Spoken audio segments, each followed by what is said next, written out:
Moi, bien évidemment, je suis photographe, il faut que je gagne ma vie et donc il y a toute une partie de mon travail qui est autour de ça.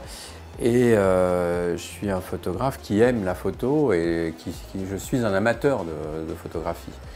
Et j'essaye toujours de mener de grands projets à long terme, parallèlement à des travaux qui sont plus ponctuels, qui sont soit pour la presse, soit pour les entreprises. C'est comme ça que je gagne ma vie, mais ce qui vraiment m'anime et ce qui anime la passion que j'ai pour la photographie, ce sont des projets à long terme qui amènent à des expositions et des livres. Je fais partie d'une génération qui était fascinée par les photographes qui pratiquaient le noir et blanc, et pour moi, le noir et blanc, c'est ce qu'il y a de plus naturel. Alors, le noir et blanc, c'est très intéressant parce qu'il y a une sorte d'abstraction par rapport à la réalité. Et ça permet de dire des choses très profondes parce qu'on s'attache moins à l'anecdote.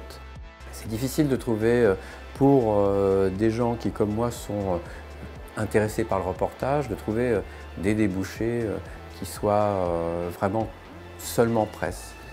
Et c'est la raison pour laquelle aussi, je trouve que le fait de faire un grand projet qui amène un livre à une exposition peut toucher un public certainement beaucoup plus facilement qu'un sujet pour la presse. Il y a beaucoup moins de travail maintenant pour les photographes de presse.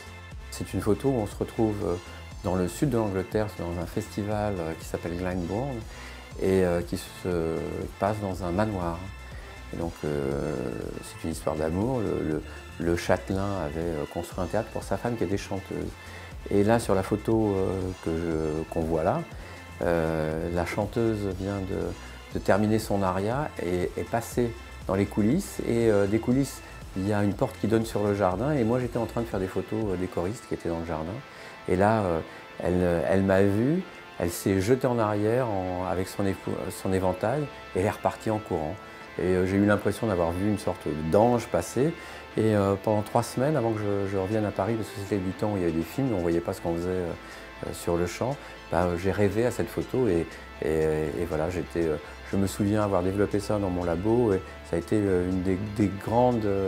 un des grands émerveillements de ma vie de photographe.